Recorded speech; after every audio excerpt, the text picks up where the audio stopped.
And there is Maftool has always been a horse with lots of potential, lots of class.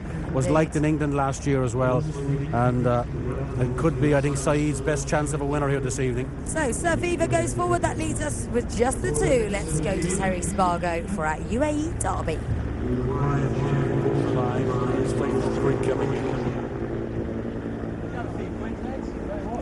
Diadumas walks into the stalls now. They're just about ready. Signals are given.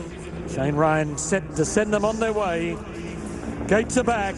They're racing in the Derby, and Motaa a little slow to move. Mubtaahij from the inside, one of the first out, and Tap That came out very quickly.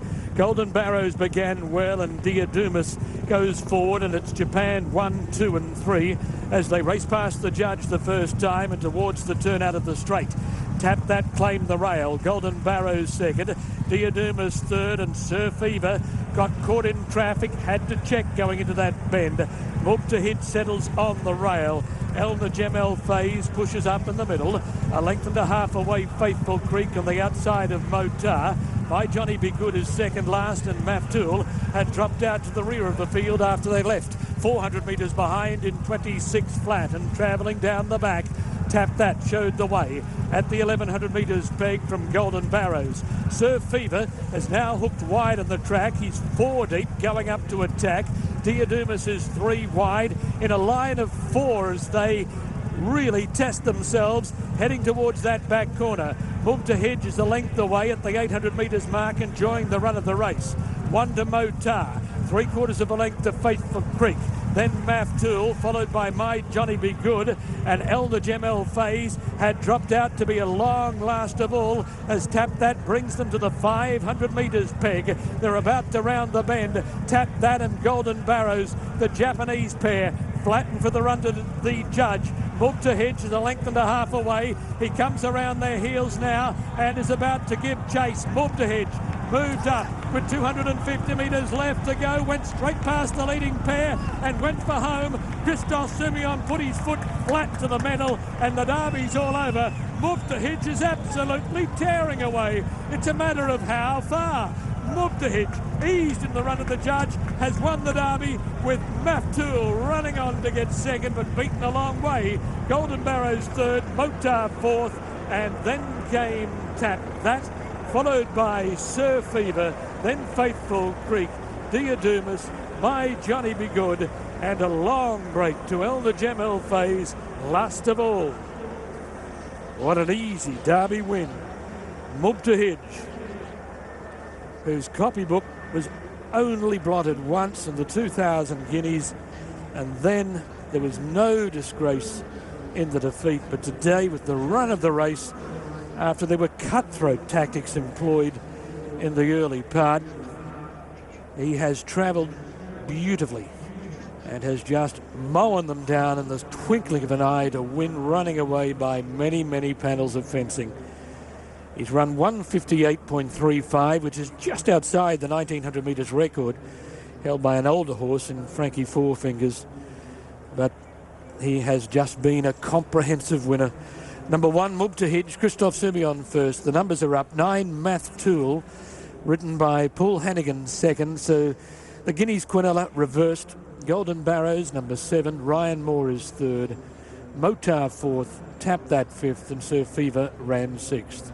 1, 9, 7, 2, 6 and 4. Christophe Simeon has won a lot of big races. None easier than that. He's talking to Zoe. Easy as it looked. Yes, really easy. Take me through your trip from the beginning. I was a bit worried in the gate because the horse was putting his tongue over all the time, and it's never good when a horse doesn't put it under, so I was a bit nervous in the gate, but finally he jumped out quite well. I have the perfect position just behind the leaders, and you could see in the last corner I was just cruising behind them. I just came easy taking the lead, and every time he hit the front early, sometimes he can a little bit looking around, so I was making sure he stay concentrated, but when I looked at the big screen, I saw that the game was over. This race is worth 100 points to the winner on the way to the Kentucky Derby. How do you feel about making a trip to Kentucky? Listen, I hope the dates are perfect for our European Carnival. It will be a dream for me to ride this race.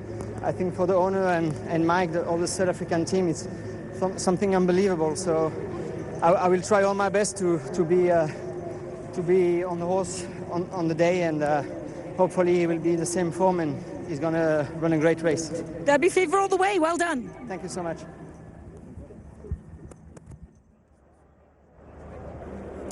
And with an absolutely delighted Mike de Kock Mubtaahij. He's absolutely brilliant there, wasn't he? Yeah, he's improved with every run through the carnival. You can see he's just got better and stronger. And, it was one of those preps where everything just goes right. Everything you want to do happens. He's just one of those really straightforward, lovely horses. Great ride by Christophe as well. Just let the others get on with it and pounce late. I'm glad for Christophe. He's made a massive effort to do the weight. Right through the carnival, he could never do the weight. He struggled. And Dane was going to ride the horse, and then eventually Christophe decided to do the weight. Dane did nothing wrong, but Christophe's a stable rider, But I'm glad he's rewarded for the effort. Nominated for the Kentucky Derby, Daydream. We're dreaming. Brilliant, well done. Thank you.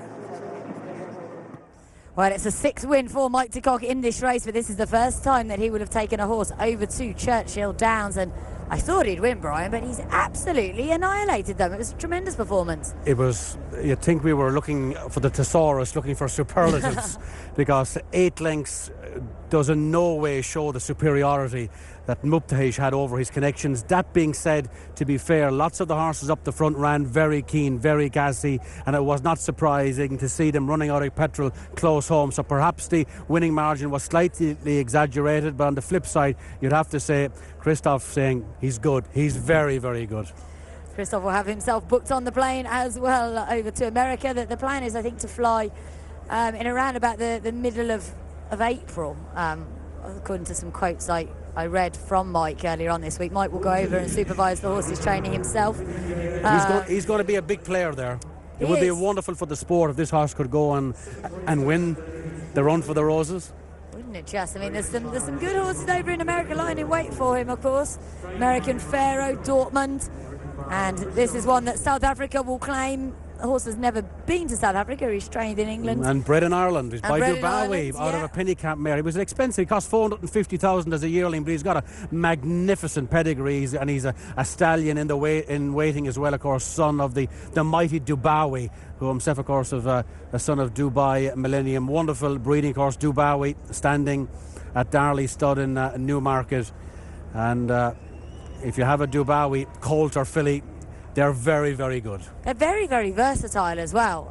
Most of them go on the dirt, as obviously this fellow does, and they seem to handle all conditions, and they're really sort of tough. They battle on. Not that he's had to battle here. The main opposition just sort of fell away, really. Sir Fever had a horrible trip.